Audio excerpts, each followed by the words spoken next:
Mary's hands trembled as she pressed them against her mother's bleeding side, her small voice breaking as she screamed for help on the busy Lagos street.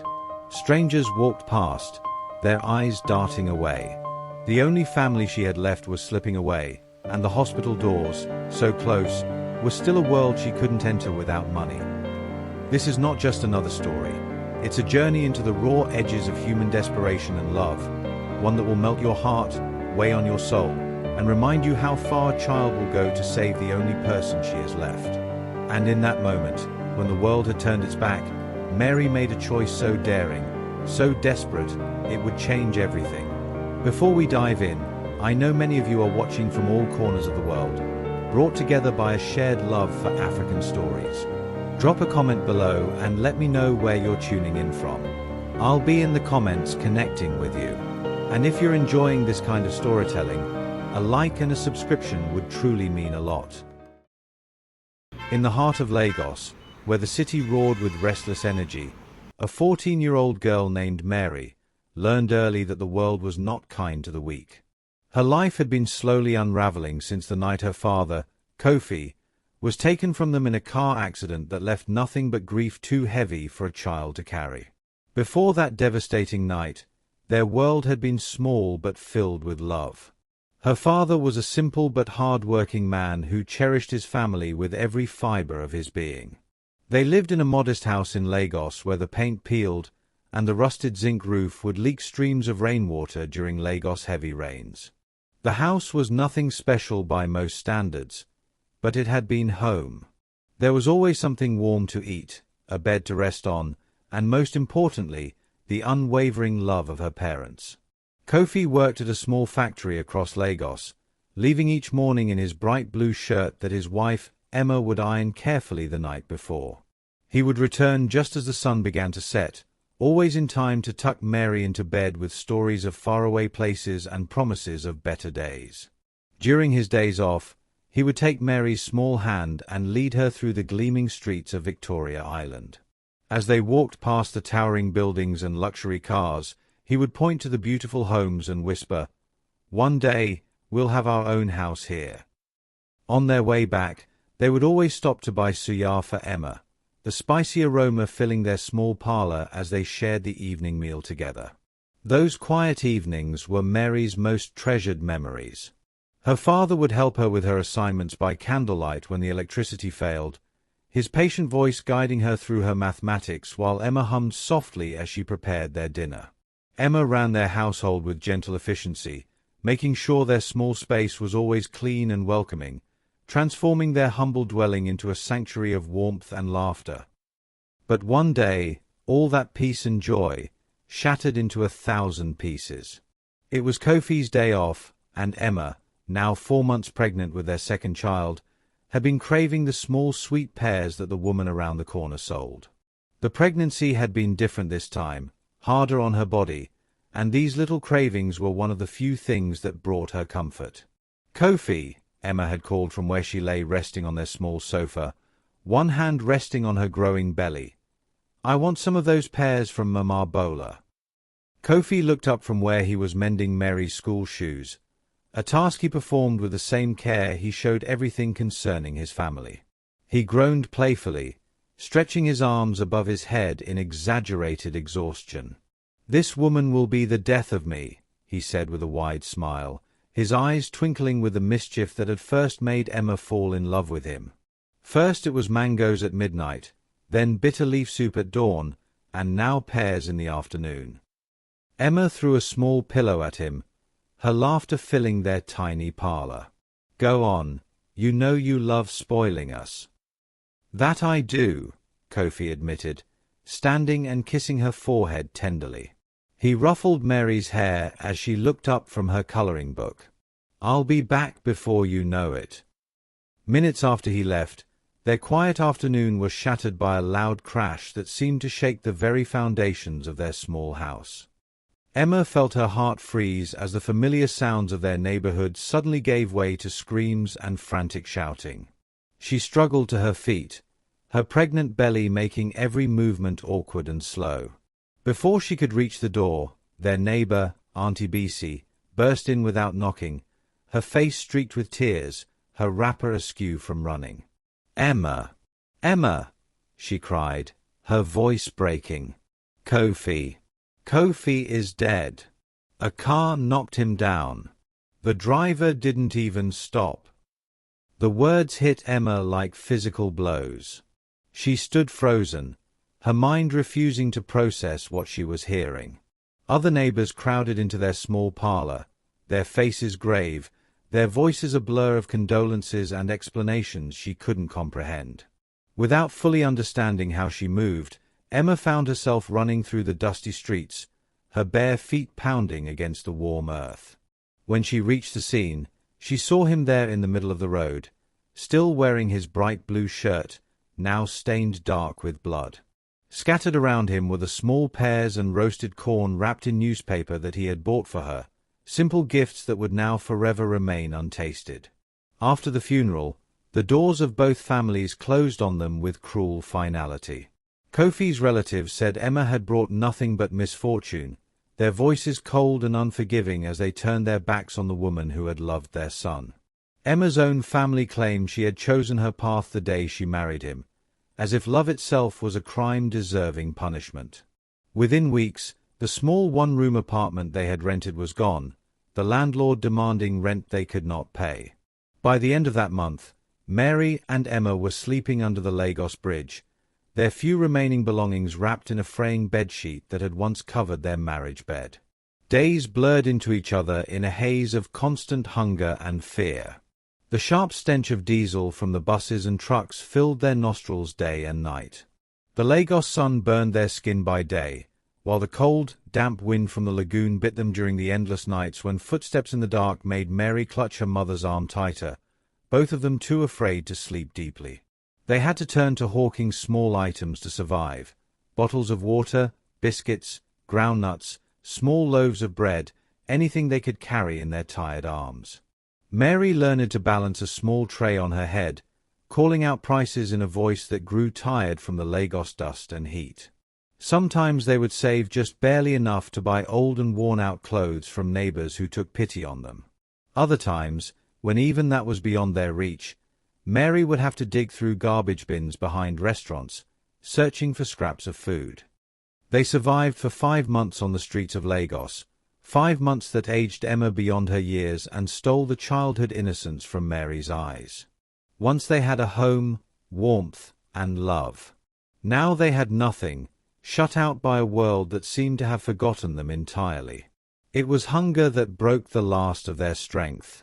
Mary remembered one particularly brutal morning when her mother traded her only remaining wrapper, the one she had worn to Kofi's funeral, for a small, stale loaf of bread from a sympathetic baker.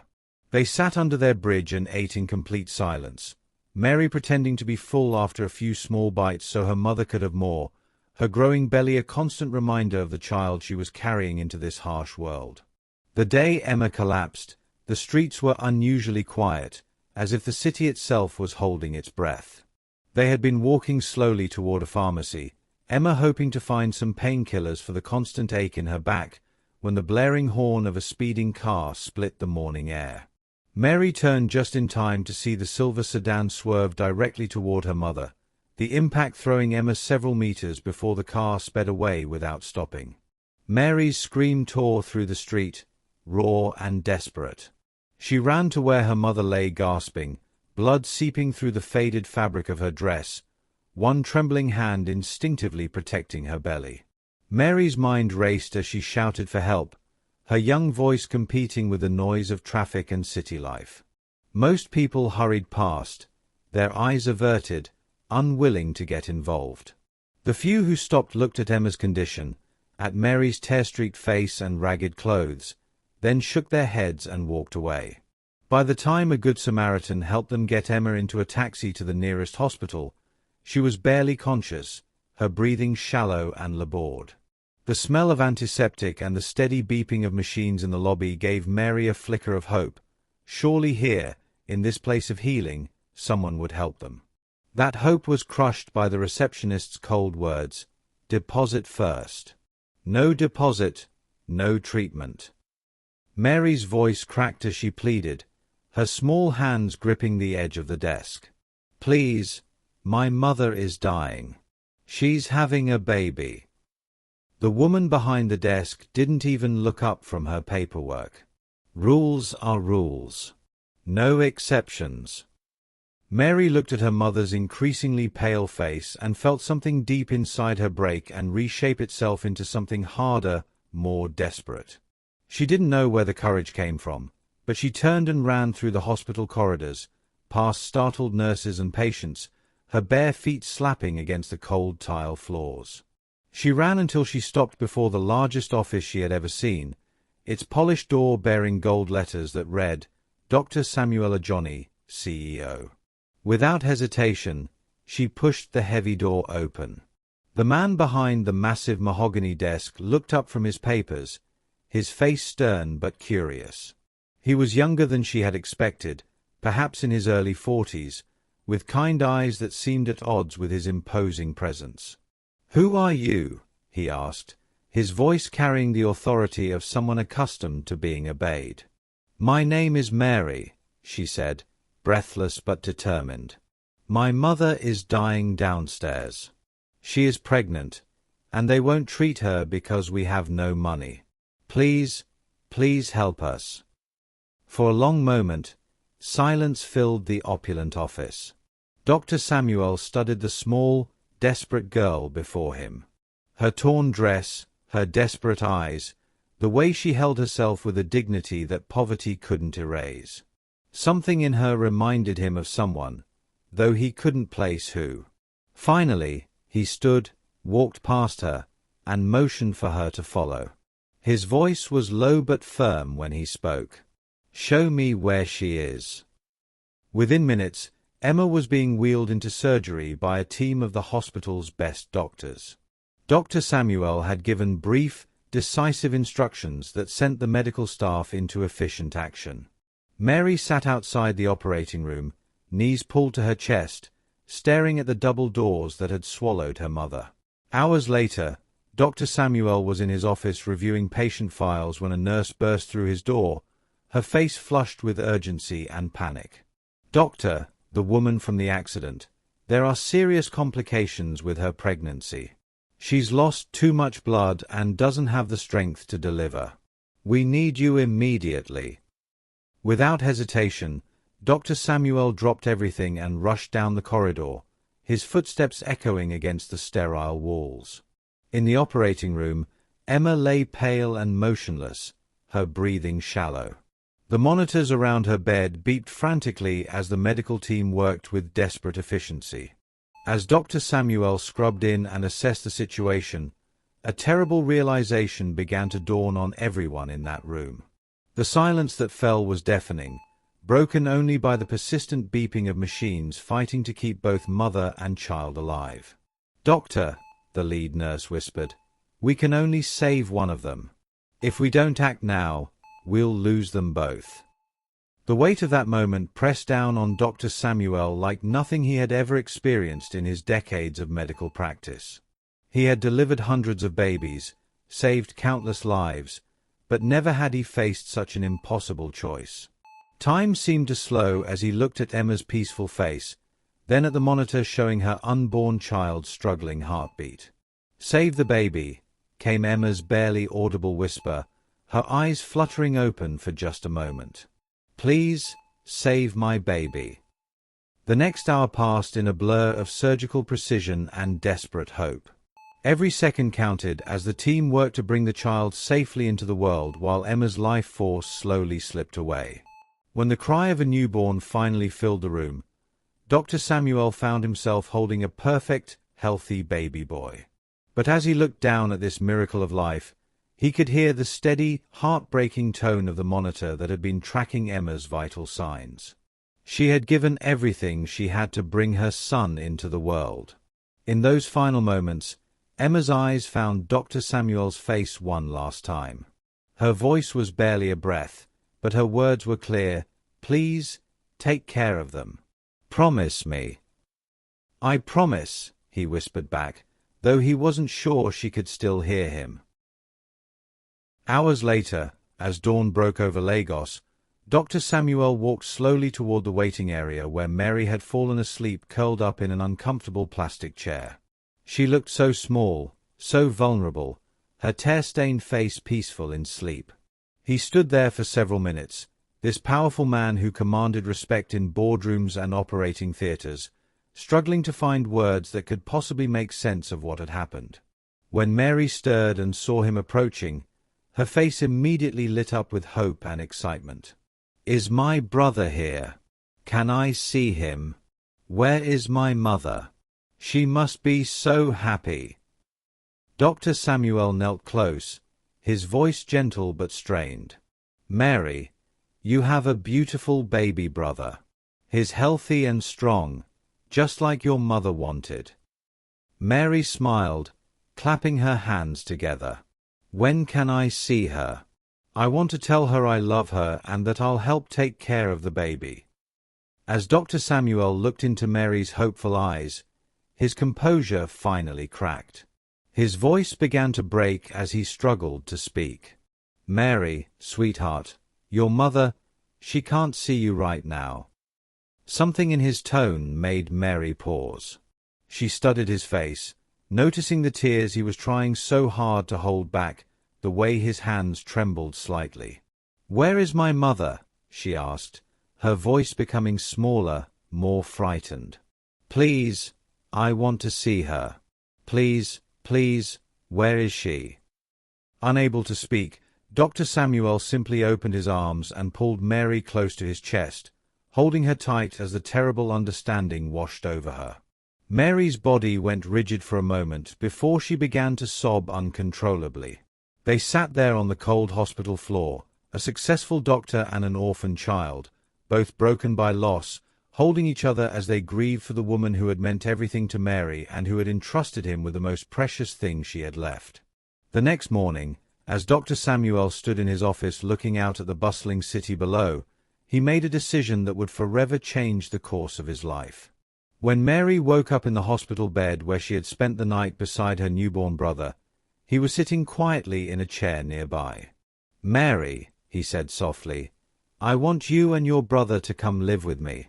You'll never be alone again. I promise you that."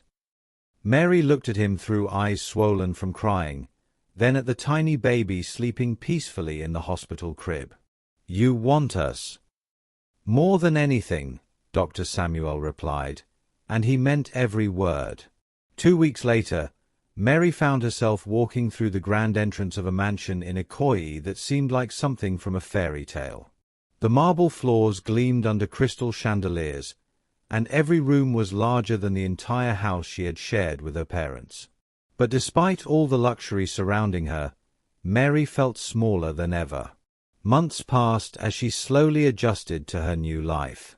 She had her own bedroom with more books than she had ever seen, beautiful clothes, and all the food she could ever want. Dr. Samuel, whom she now called Uncle Sam, made sure she attended the finest school in Lagos, where her uniform was always perfectly pressed and her books were brand new. But some days, Mary would slip away to the mansion's sprawling garden and sit alone among the flowers, tears streaming down her cheeks as she tried to understand why life had taken such a cruel turn. She would talk to her parents as if they could hear her, telling her mother about her baby brother's first smile, or sharing with her father how she was excelling in mathematics just as he had taught her. She was just a little girl trying to make sense of a world that had given her everything she had ever dreamed of, but at a price too terrible to comprehend. 10 years passed like chapters in a book Mary was still learning to read. On a bright Tuesday morning, she stood on the stage of her school's auditorium, wearing her valedictorian sash and holding multiple awards in her trembling hands. In the audience, Uncle Sam sat beaming with pride beside her teenage brother, who had grown into a thoughtful young man with their mother's gentle eyes. As Mary began her speech, her voice strong and clear, she spoke about resilience, about the kindness of strangers, and about how tragedy could sometimes lead to unexpected blessings. But as she neared the end of her address, her eyes found Uncle Sam's face in the crowd, and tears began to stream down her cheeks. "I stand here today not just as your valedictorian," she said, her voice wavering with emotion, but as someone who has learned that love doesn't always come in the form we expect. Sometimes it comes through the kindness of a stranger who becomes family, through the sacrifice of a mother who gives everything for her children, and through the memory of a father who taught us that dreams are worth chasing. She paused, looking up toward the ceiling as if she could see through it to wherever her parents might be watching. Mum, Dad, I hope you're proud of who I've become. And to everyone listening today, remember this: when life breaks your heart, don't let it break your spirit. Sometimes our greatest tragedies become the foundation for our most beautiful triumphs. As the audience erupted in applause, Mary stepped down from the podium and ran straight into Dr. Samuel's waiting arms, the same arms that had held her on that terrible night when her world fell apart, and the same arms that had helped rebuild it into something even more beautiful than she had ever imagined possible. The little girl who once begged for help on the streets of Lagos had become a young woman ready to help others find their way through the darkness, carrying with her the knowledge that love, in all its forms, has the power to transform even the deepest pain into purpose. If you have the power to help someone today, do it without hesitation. You may not know how deeply your choice could change their story forever, or how that single act of kindness might reconnect a family that thought they were lost to each other for all time.